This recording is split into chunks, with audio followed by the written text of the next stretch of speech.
Hello, Florida. It's me, Patrick Sauer, person giving your presentation right now. I thought it'd be fun to take a break from me talking in front of you and bring you to New York City's Gramercy Park. This is where O. Henry moves in 1902. This is Gramercy Park. Across the street is the only private park in New York City. If you live around here, you get a key. It's tucked away between Union Square and 3rd Avenue. And this little neighborhood has maintained sort of a Victorian era feel to it, even in 2024. Stately mansions. He moves to Gramercy Park and lives on Irving, which is right down the street. We're going to go over there now and see where Gift of the Magi was written, or not. So here we are at 55 Irving Place, which O. Henry called home from 1903 to 1907. He moves to New York City in 1902, and he actually immediately finds a lot of work. 1902 to 1907 is his most successful writing period of his life. He's actually writing for multiple magazines and newspapers, making good money, and then at the end of 1903, he signs an exclusivity deal with the New York World newspaper to write one story a week for their Sunday edition. His first contract, which runs a year, is for $60 a week. His second contract, which begins in 1904, is for $100 a week. That is a lot of money in 1904. It's worth the equivalent of $186,000 a year today, which you can live on that comfortably in Manhattan even in 2024. So the story goes like this. He's writing one story a week for the New York World newspaper.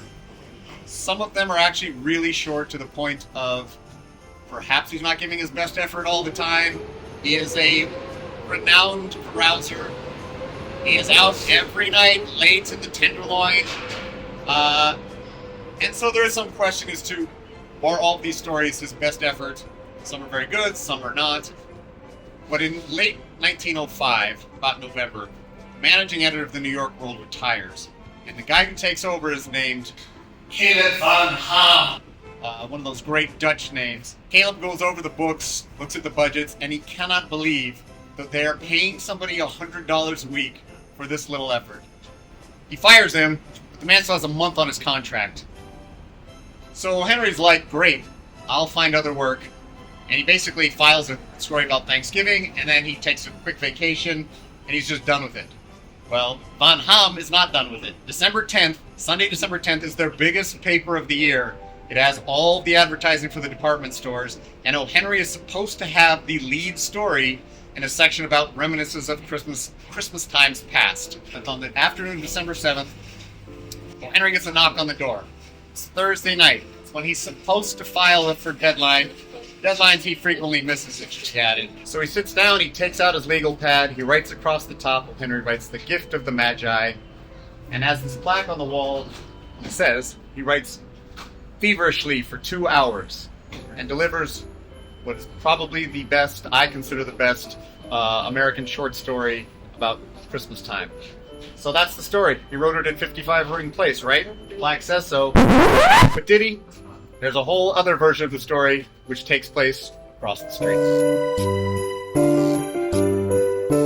Welcome to Pete's, the tavern O. Henry made famous.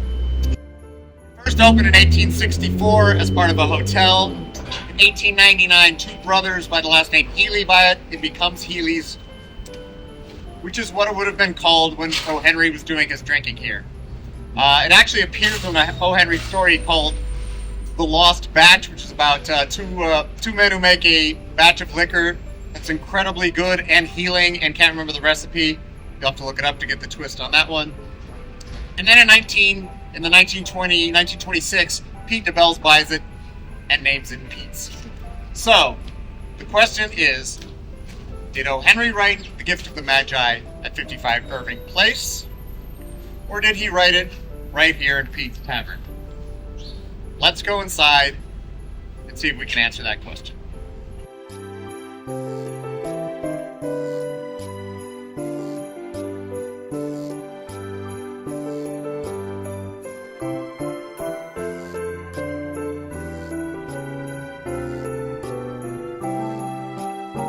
So we're sitting in the famous O. Henry booth at Pete's Tavern. Legend has it that he actually wrote The Gift of the Magi in this booth, which there is no specific evidence for. The only thing they have is a handwritten letter from O. Henry declining an invitation to dinner. However, there isn't a lot of evidence that he wrote it at 55 Irving Place either. That note came from a friend of his, William Wash Williams, who wrote a book about his experiences hanging around O. Henry called The Quiet Ledger of Irving Place. But that book was written in 1936, long after O. Henry had died, and obviously the author of that book was not an eyewitness either. So the mystery remains. So, Gift of the Magi written here, or was Gift of the Magi written across the street? And here's what I think. It doesn't matter.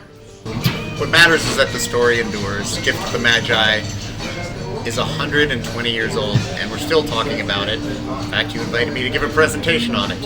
So, from the O. Henry booth at Pete's Tavern, let's get back to it.